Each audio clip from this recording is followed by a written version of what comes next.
Jóvenes, buenas noches. Vamos avanzando a otro tema en literatura. Estamos trabajando hoy el realismo, pero el realismo nuestro, el realismo peruano. Y en nuestro realismo nos centramos en quién, en el gran Manuel González Prada. Manuel González Prada, el genio de nuestro realismo. Hay que recordar que nuestro país en el siglo XIX experimentó o vio desarrollarse a varias corrientes literarias. ¿Y se desarrollaron qué corrientes? Se desarrollaron lo que es el costumbrismo, el romanticismo. Hoy nos concentramos aquí en el realismo. Pero también hay que recordar que se dio después modernismo, simbolismo. Eso pasó en el siglo XIX. Hoy nos concentramos en el realismo. Y por aquí veamos el contexto del realismo, que es más amplio, de que únicamente vamos a ver dos aspectos nada más. El realismo se dio en la posguerra, es decir, después de la guerra contra Chile. Y únicamente rescatamos dos hechos que de alguna manera afectaron a nuestro país, ¿no? El segundo militarismo y el contrato Grace. Ahí están. Primero veamos el segundo militarismo. Termina la guerra contra Chile y se supone que las autoridades y aquellos que dirigieron ejércitos contra Chile deberían pues trabajar unidos y reconstruir la patria que quedó en su extrema crisis, ¿no? Pero ¿qué pasó? Aquellos que lucharon por el Perú, dirigiendo ejércitos, tal vez lucharon mal, a medias o bien, creyeron que por eso les correspondía el poder y comenzaron a pelearse, a matarse, en fin, por el poder. Y cada quien entraba al poder, pero no pues para trabajar por el Perú, sino ¿para qué? Para su beneficio personal. Y encontramos, por ejemplo, a Miguel Iglesias, a Andrés Avelino Cáceres, a Remigio Morales Bermúdez, a Nicolás de Pirola y otros, ¿no? O sea, se pelearon por el poder antes que unirse por el Perú, ¿no? Y luego por aquí el contrato Grace, que según algunos tuvo muchas evidencias de corrupción. He ahí entonces lo que dos elementos que hasta ahora nos perjudican, ¿no? La inestabilidad democrática y la corrupción. Hasta ahora, ¿no? De pronto, un canciller muestra lo que históricamente está demostrado, que la Marina de Guerra estuve involucrada en terrorismo. Recuerden que el terrorismo es de dos tipos, ¿eh? Político y de Estado, ¿no? Y no olviden que hay militares de la Marina de Guerra condenados por haber participado en asesinatos colectivos de campesinos en la guerra del Perú de los años 80 y 90. Ay, además, bueno, lo tengo arriba, ¿no? Yo tengo lo que es el informe de la Comisión de la Verdad, y ahí hay testimonios, hay documentos, hasta desde la propia Marina, algunos declaran también, afirmando que así fue, que en ciertos contextos entraba la Marina a tal pueblo y barría con todos los campesinos, porque según ellos eran todos terroristas. Miren, ¿eh? Y porque dijo la verdad, allá, listo, sáquenlo, bótenlo. La inestabilidad política, ¿no? Y la corrupción que sigue, pues, la corrupción que sigue.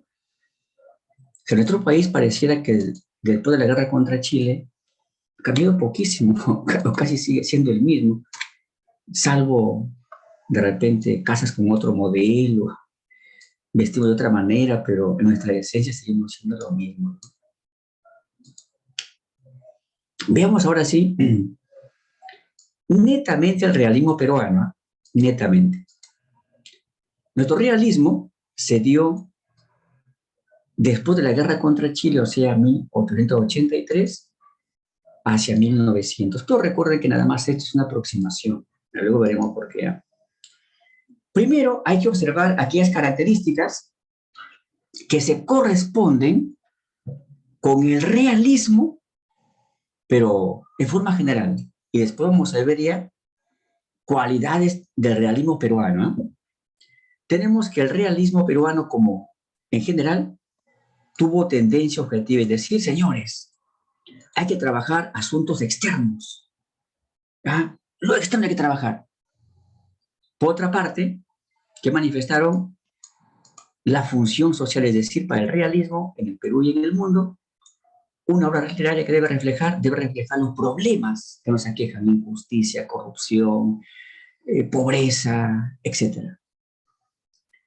Además, el realismo en cualquier parte del mundo tuvo una base positivista, es decir, para ellos el positivismo debe ser la esencia filosófica que subyace en la literatura. Y el positivismo que exigía, exigía que analicemos, estudiemos profundamente la realidad para reflejarla en la obra. Y vamos a ver pues que Rosales Prada estudió la realidad metodológicamente para después reflejarla pero con fundamento. ¿Eh? Y luego vamos a encontrar que el realismo en cualquier parte del mundo se opuso a la corriente previa, es decir, al romanticismo. Pues hasta ahí tenemos características que se corresponden con el realismo en general. Ahora sí veamos ya cualidades de nuestro realismo. Tenemos por aquí una primera cualidad.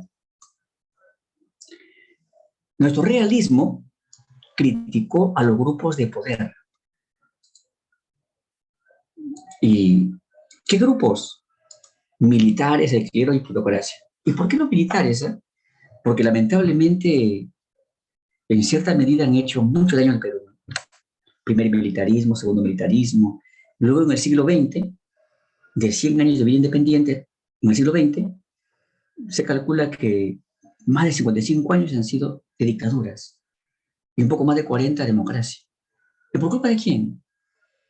Militares, sobre todo, ¿no? Sánchez Cerro, Benavides, Odría, Beco Alvarado, Morales Bermúdez, y está. O a veces, sigues en la dictadura, pero amparado por los militares. Por ejemplo, fuimos, ¿no? Amparado por los militares. Ahí quiero por qué. Porque lamentablemente las autoridades de la Iglesia Católica en esa época hacían mucho daño al Perú. Encubrían corruptos, ¿no? Encubrían sus cosas negativas. Y hasta en el siglo XXI comenzó a preocupar también. Recuerden que en el siglo XXI se ha descubierto, pues, violaciones de sacerdotes a niños, a niñas, a adolescentes. Y la iglesia, en lugar de decir, señores, que se investigue, demos las pruebas, todo. No, para entonces la investigación, ¿qué hace? A tal sacerdote ya, enviémoslo a España, enviémoslo a Italia, enviémoslo a Asia. Eso quería entender, pues, ¿no? Claro, un sentido corrupto más que cristiano en la iglesia, ¿no? La plutocracia, o sea, el grupo que tiene poder económico. La plutocracia desde esa época hasta ahora ve sus intereses. No le conviene, saca su dinero, que se preocupen los peruanos. Le conviene, Perú, hago un negocio contigo, pero ya sabes, ¿ah? Dame tal proyecto y gano y te pago tu coima, ¿no? O sea, la plutocracia en el Perú me es una vergüenza.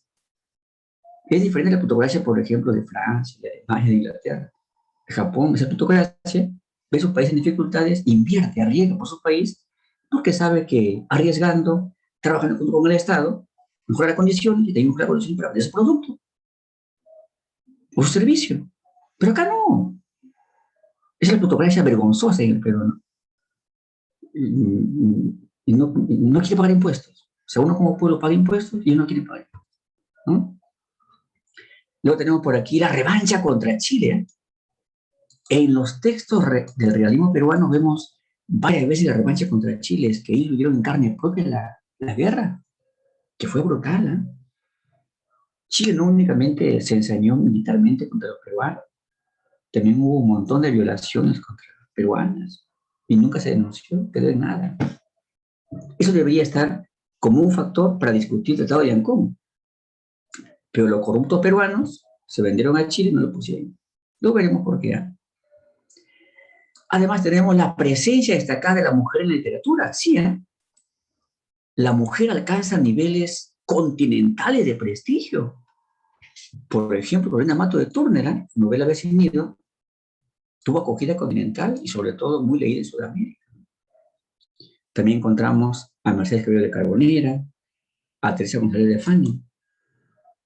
Teresa González de Fanny no únicamente fue escritora, también fue gran educadora y como docente fue impulsando lo que es la lucha por acabar con el machismo. Ahora sí, por acá veamos representantes del realismo. Ahí tenemos al autor de hoy, Manuel González Prada. Luego encontramos a Clorinda Mato de Turner, y ahí su gran novela Avecinido, que denuncia de cómo grupos de poder oprimen al campesino y al indígena, y esta novela va a ser, ¿qué? Precursora del indigenismo.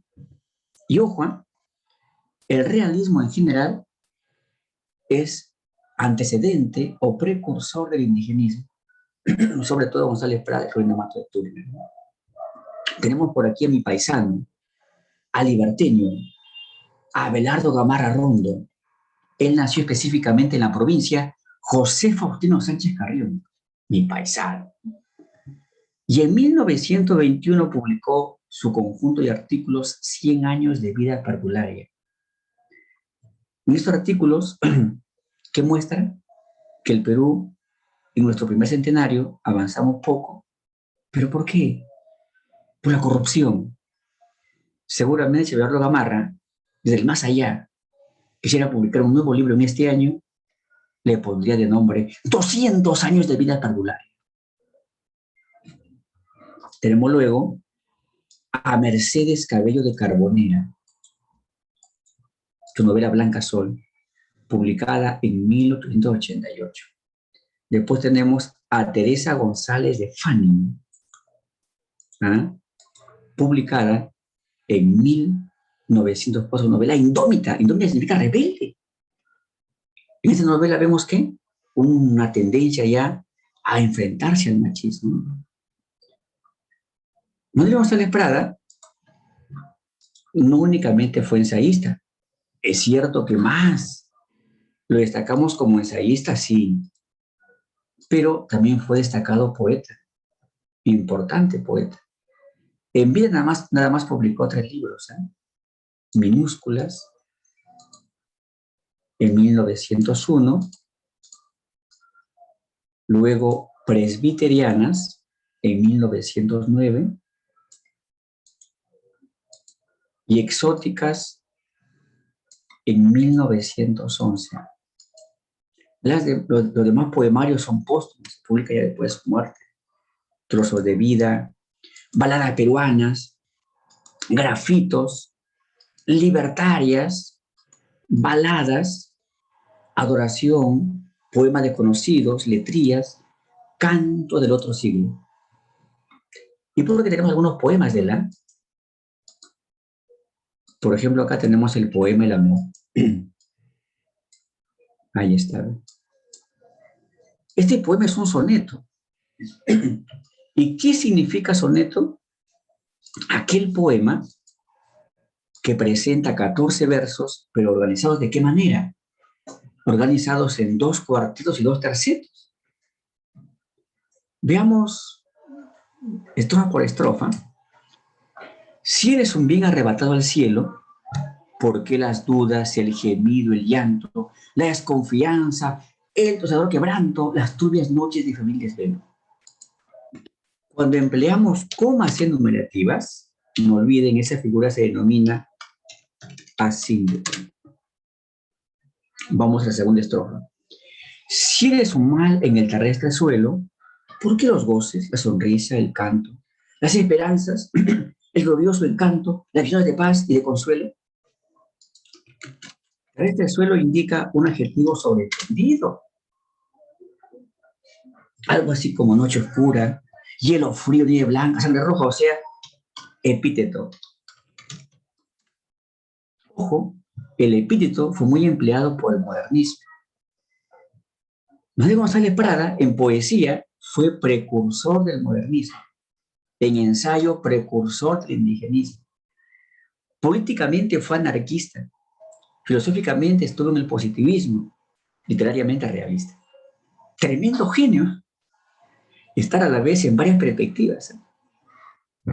Siguiente estrofa. Si eres nieve, ¿por qué tus vivas llamas?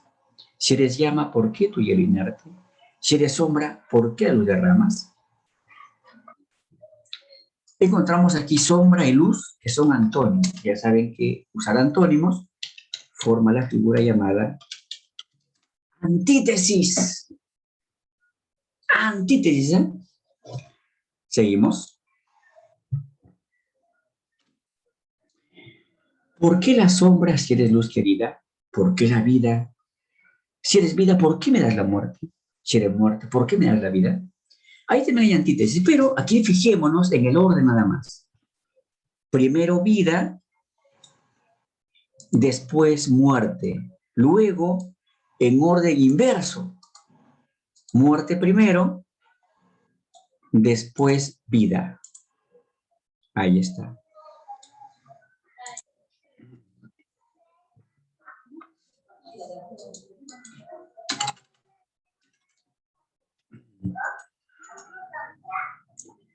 No olviden que cuando usamos vida, muerte, luego en orden inverso, se denomina retruécano.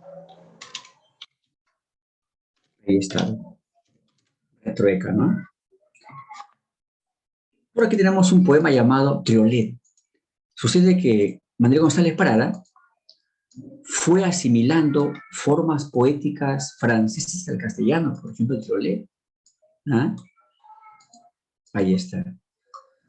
Encontramos por aquí el rondel, forma poética francesa asimilada por González Prada al castellano. ¿Ah?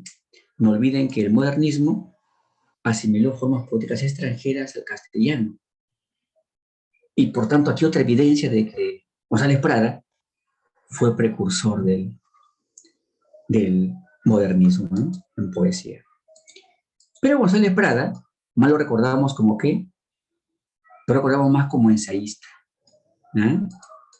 Es su mayor triunfo como ensayista, y ensayista muy polémico. ¿No?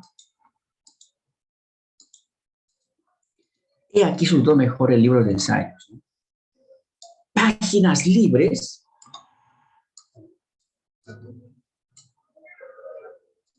y horas de lucha.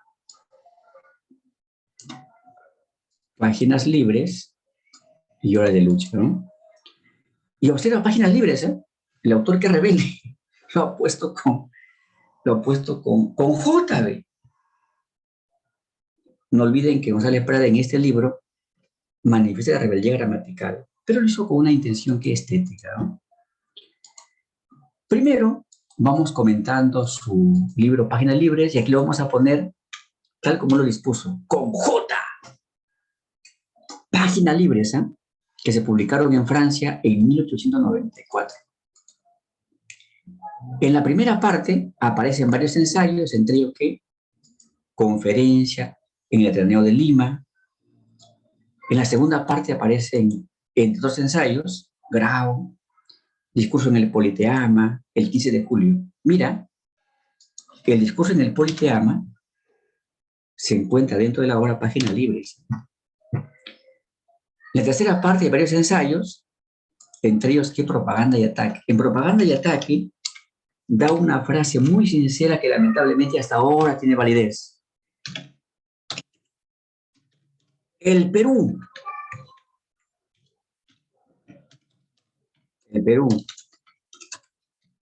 es un organismo enfermo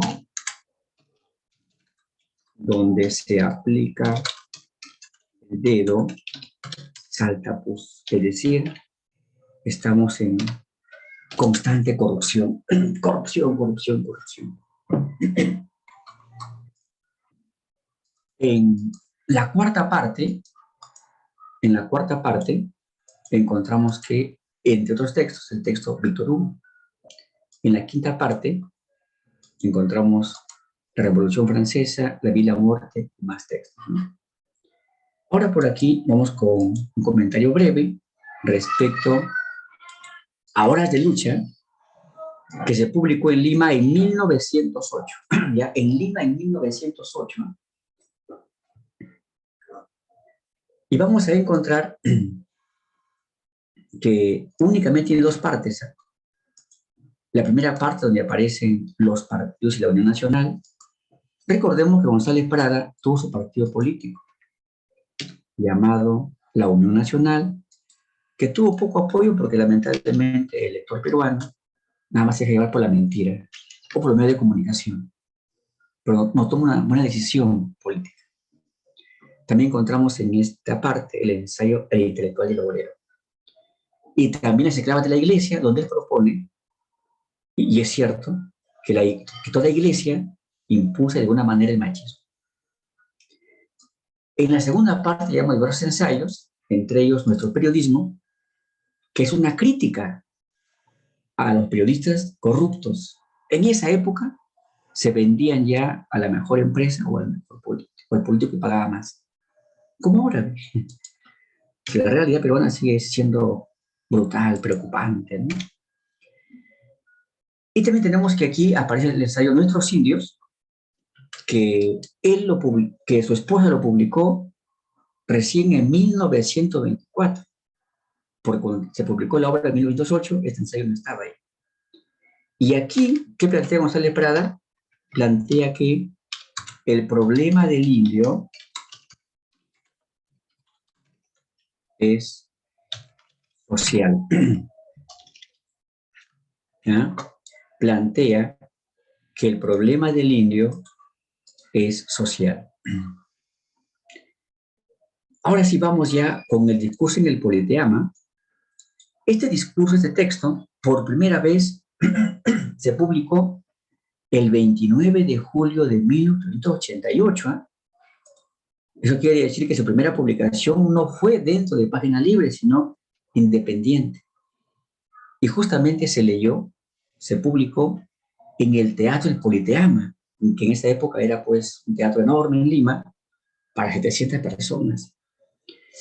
Manuel González Prada no leyó su discurso, porque tenía la voz muy aguda, y además en esa época no existía pues el parlante, el micrófono. Era a viva voz.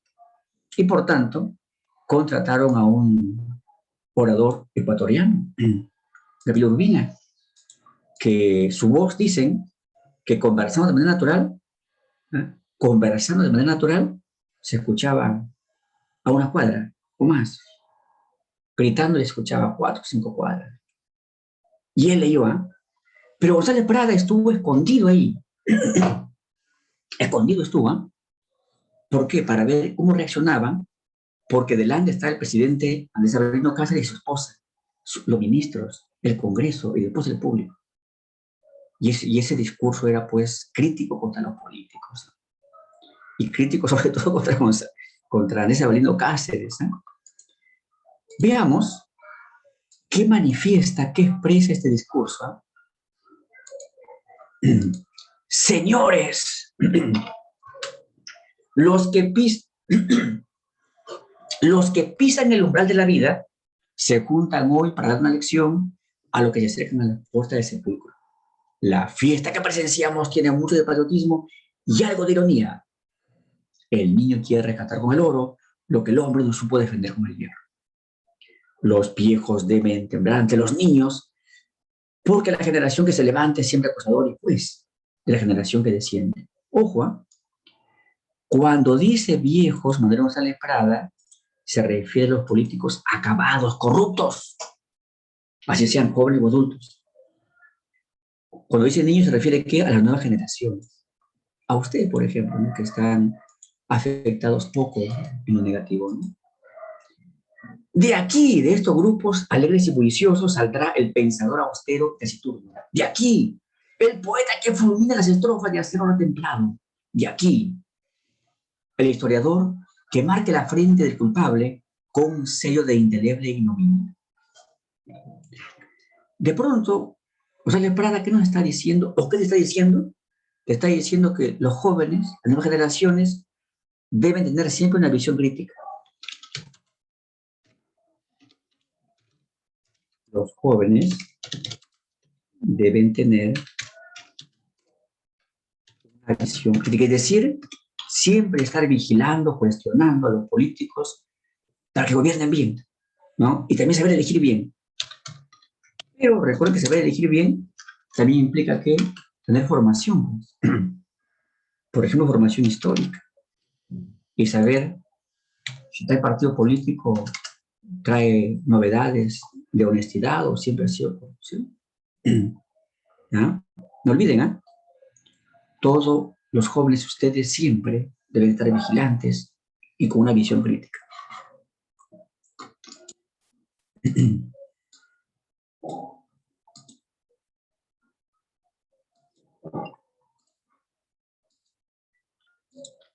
Veamos el siguiente fragmento. ¿Eh?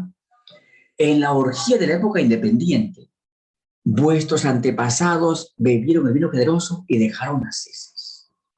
Siendo superiores a vuestros padres, tendréis derecho para escribir el bochornoso epitafio de la generación que se va, manchada con la guerra civil del medio siglo, con la quiebra fraudulenta y con la mutilación del territorio nacional. Aquí González Prada, ¿qué cuestiona? Cuestiona a los militaristas. ¿Ah? En la primera oración, cuestiona lo que es al primer militarismo. Recuerden que ahí destacan Felipe Santiago Salaverry, Gamarra, Santa Cruz, en fin, ¿no? Primer militarismo. ¿Qué pasó? Nos independizamos y aquellos oficiales que participaron en la guerra contra España creyeron que por eso les correspondía el poder y comenzaron a pelearse y a matarse por el poder. Pero cuando entraban, ¿lo hacían para qué? Para llenarse los bolsillos o para dar decretos en su favor. Por ejemplo, Salaverry, ¿no? Entra al poder, allá, nómbreme general. O se entró ahí para ascenderse, ¿no? O también el segundo militarismo, que ya lo comentamos, ¿no? Que después de la guerra contra Chile le hizo mal al Perú. El segundo militarismo. Vamos al siguiente fragmento, ¿no? Veamos qué manifiesta. Sin especialistas, o más bien dicho, con aficionados que presumían de omniscientes, vivimos de ensayo en ensayo. Ensayos de aficionados en diplomacia, ensayos de aficionados en economía política, en serio de aficionados en legislación y hasta en serio de aficionados en tácticas y estrategias. El Perú fue cuerpo vivo, expuesto sobre el mármol de un anfiteatro, en fin. ¿Qué nos manifiesta este fragmento? Nos manifiesta que los que llegan al poder, ya sea alcaldes distritales, provinciales, autoridad regional o nacional, no buscan en el Perú a lo más creativo y honesto, saben que señores acompañen para trabajar por el Perú. No, buscan que agentes según sus intereses políticos y por lo común una buena parte de mediocres o interesados corruptos y que le van a hacer al Perú mucho daño. Los gobernantes no designan encargos a los más honestos y creativos, sino según sus intereses. Vamos al siguiente fragmento.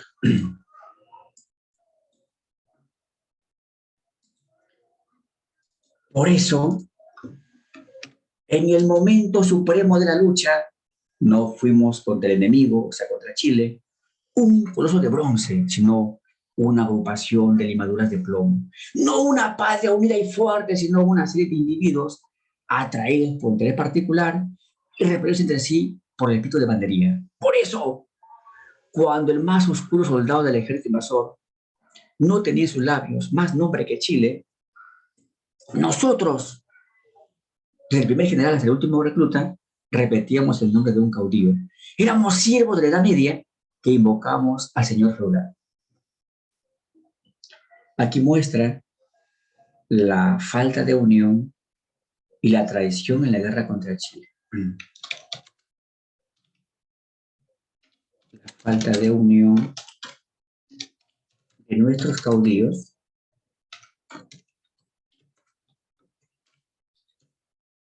en la guerra contra Chile.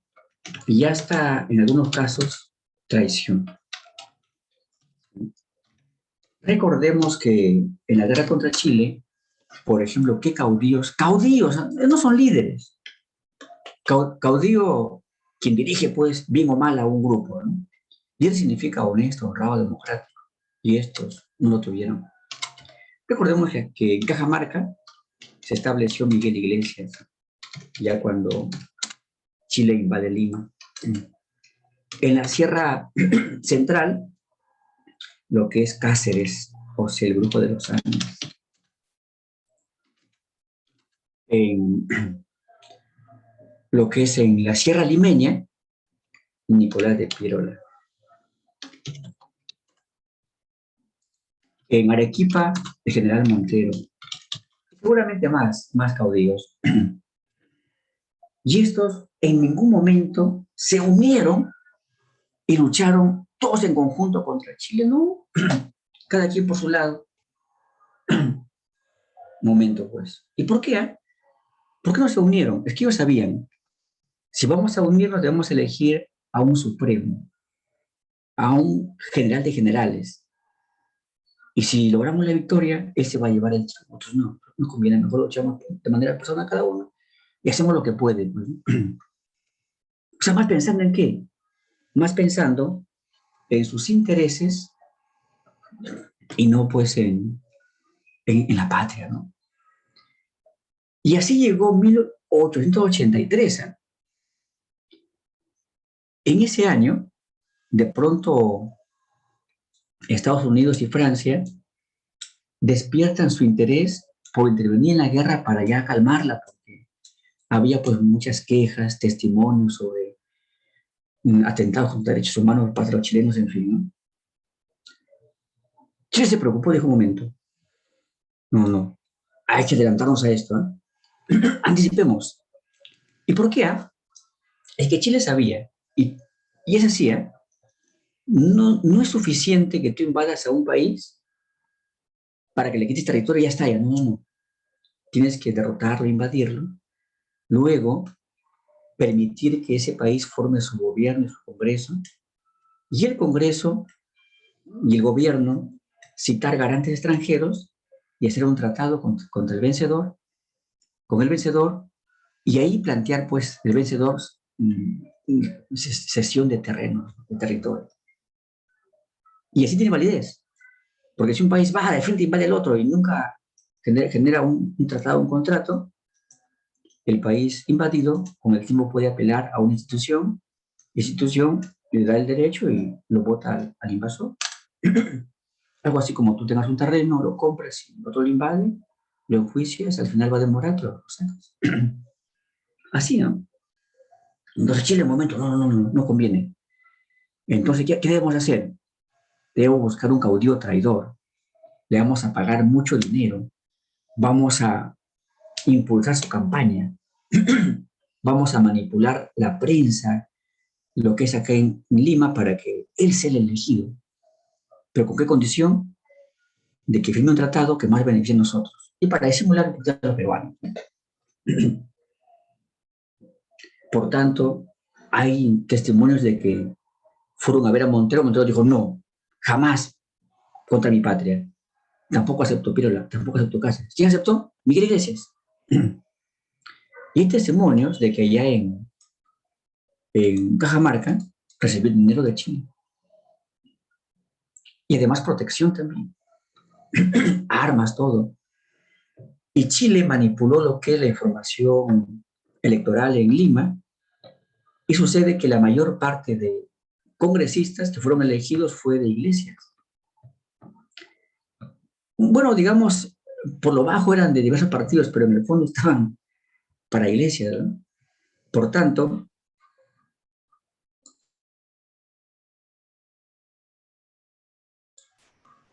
por consiguiente, esos congresistas deben elegir un presidente y a quién eligieron a Iglesias. Todo estaba ya comprado, ya. Comprado. Y si uno ve el Tratado de Ancón, en el borrador, ¿eh? Porque ya el último tratado ya eliminó algunas cosas, ¿no?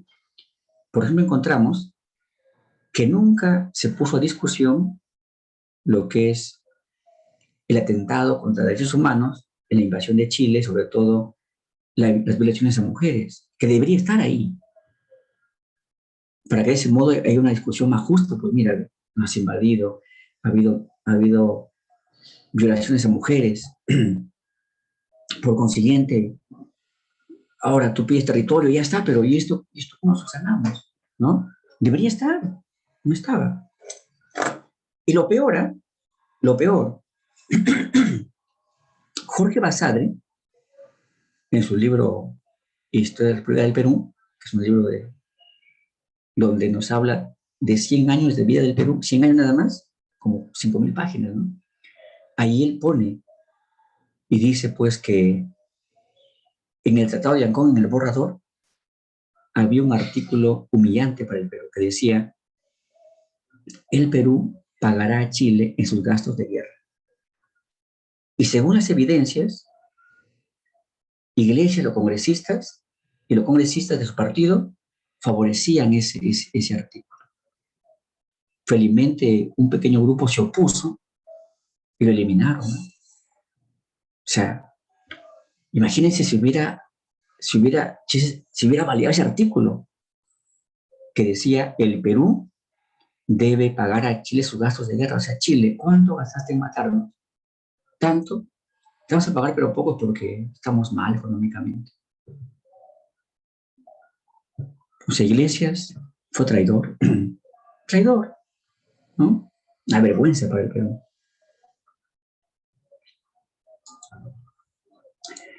Por aquí tenemos que dice, 300 años ha que el indio rastrea en las capas inferiores de la civilización, siendo un híbrido con los vicios del bárbaro y sin las virtudes del europeo. Enseñadle siquiera a leer y escribir y veréis si en un cuarto de siglo se levanta o no la dignidad del hombre. A vosotros, maestros de escuela, toca galvanizar una raza que se adormece por la tiranía del juez de paz, del gobernador y del cura. Esa trinidad embrutecedora del himno. Ahí está. encontramos aquí González Prada que defiende al indígena. Por tanto, se perfila como precursor del indigenismo. Pero mira, según González Prada, 3 grupos unían al campesino, juez de paz, gobernador y cura. La Trindad. Siguiente fragmento.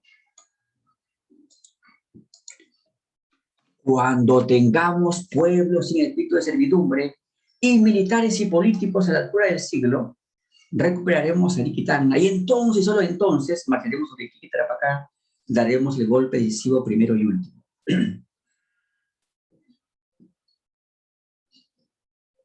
Aquí encontramos que la revancha contra Chile.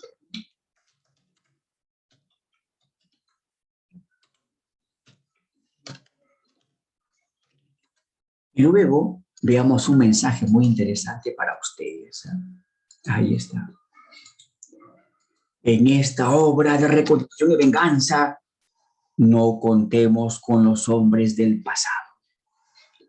Los troncos añosos y calcomidos produjeron ya sus flores de aroma deleterio y su fruta de sabor amargo. Que vengan árboles nuevos, árboles nuevas y frutas nuevas. Los vivos de la tumba, los jóvenes de la obra. Aquí manifiesta la esperanza en la juventud. ¿Ah? No defraudes a González Prada, sé siempre honrado. Creo que la mejor manera de trabajar por la paz es ser honrado. Alguna vez vas a ocupar cargos públicos, ya sabes, ¿eh? Sé honrado, sé honrada. No decepciones a González Prada, ni tampoco a tu profe Giovanni, ¿no? Imagínense pues que de pronto pase el tiempo, mi alumna ve alcaldesa, mi alumna es congresista, ¿no? Pero que me entere que eres corrupto o corrupta, un momento. Público, esa no fue mi alumna, todo lo que estudiado, no fue mi alumno, lo niego, ¿no? Mis jóvenes ya saben, ¿no? Sean siempre honrados. 1. Corresponden a Manuel González Prada. ¿Es precursor del modernismo y del indigenismo? Sí. Sus ensayos critican al grupo de poder, claro, militares, políticos, la iglesia. Escribió frases muy sinceras como: el Perú es un organismo enfermo, donde se aplica el dedo salta, ¿sí? En Bajo el oprobio, critica dictadura, sí. Incluso en este libro hay un texto llamado tiranicidio. O sea, asesinar tiranos, o sea, dictadores, ¿no? ¿Y qué plantea ahí González Prada? Plantea que si es que algún gobernante se enquista en el poder y provoca al Perú daños, cualquier peruano está en la obligación de ir y matar, y será un héroe. González Prada a veces es extremista. Claro, Nicolás de Piero le puso un apodo, ¿no? El Sibarita. Pero, ¿qué le pusieron de apodo, de sobrenombre sus seguidores? El apóstol, el maestro, ¿no? Sibarita significa muy apegado a las modas. 1, la 2. Ideas que aparecen en discurso en el Politeama. La desunión de los peruanos en la guerra contra Chile, sí. La revancha contra Chile, sí. Defensa del indígena, sí. Mira, la cosa también, para González Prada, la ciencia, o sea, la educación y la libertad, van a llevarnos al progreso. O sea, él decía, hay que invertir en educación. La 5 no, ya saben que González Prada nunca apoyó a militares ni a oligarquía, las cuestionó. Sí, 1, 2, 3, 4 la sé. 2 sí la sé. 3. Obra donde González Prada asume la libertad y rebeldía en el uso del idioma castellano. Propone la E, cierto, páginas libres, ¿no? Hasta el título computa González Prada. ¿En qué ensayo dice, oye, el Perú es un organismo enfermo? donde se aplica el dedo, brota, ¡pus! Eso lo dice en Propaganda y Ataque. Cuarto la DEA, Propaganda y Ataque. En la época del realismo peruano, González Prada sostuvo que el problema indígena era de qué tipo. Plantea en la C, cierto. ¿Por qué? Porque recuerden que Mariátegui planteó que el asunto era un problema sobre todo económico. Lo que pasa es que para el positivismo, todos los problemas de cada individuo los generaba la sociedad. Y por consiguiente, González Prada llegó a esa conclusión bajo la influencia de su punto de vista filosófico. En cambio, el propio Mariátegui fue marxista. Y según el marxismo, la economía incide mucho en el sistema de la sociedad y la cultura, ¿no? 5 la C.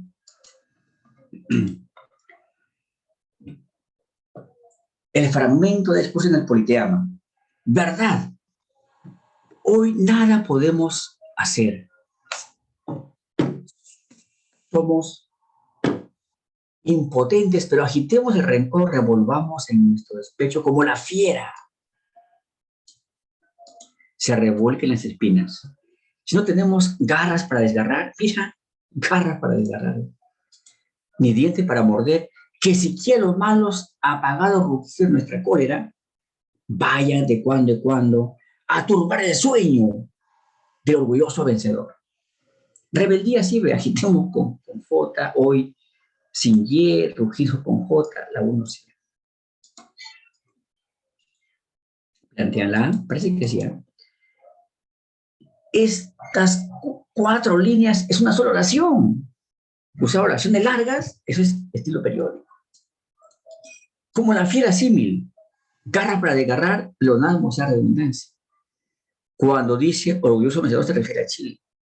Y además, si es un fragmento de discurso en el Politeama, este texto se dio en 1888, o sea, después de la guerra contra Chile, o sea, la posguerra.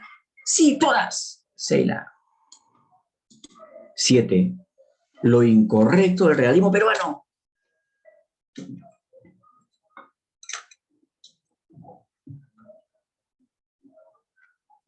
No olviden que en cualquier parte del mundo, el realismo a qué se opone. Al romanticismo, al simbolismo, ¿no? El simbolismo después, ¿no?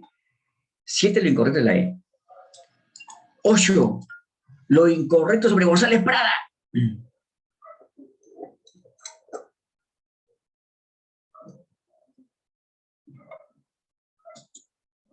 Propone la E, cierto. Él no defendió oligarquías, cuestionó a los grupos de poder. 8 de la E.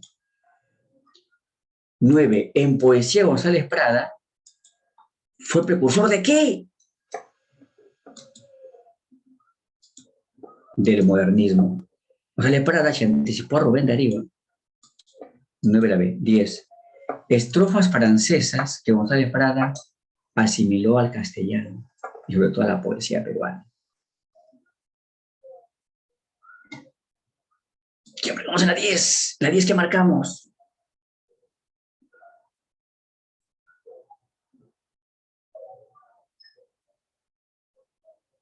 Seguro que has marcado la D, el rondel y el triolet. El discurso en el Politeama se encuentra dentro de ¿qué obra?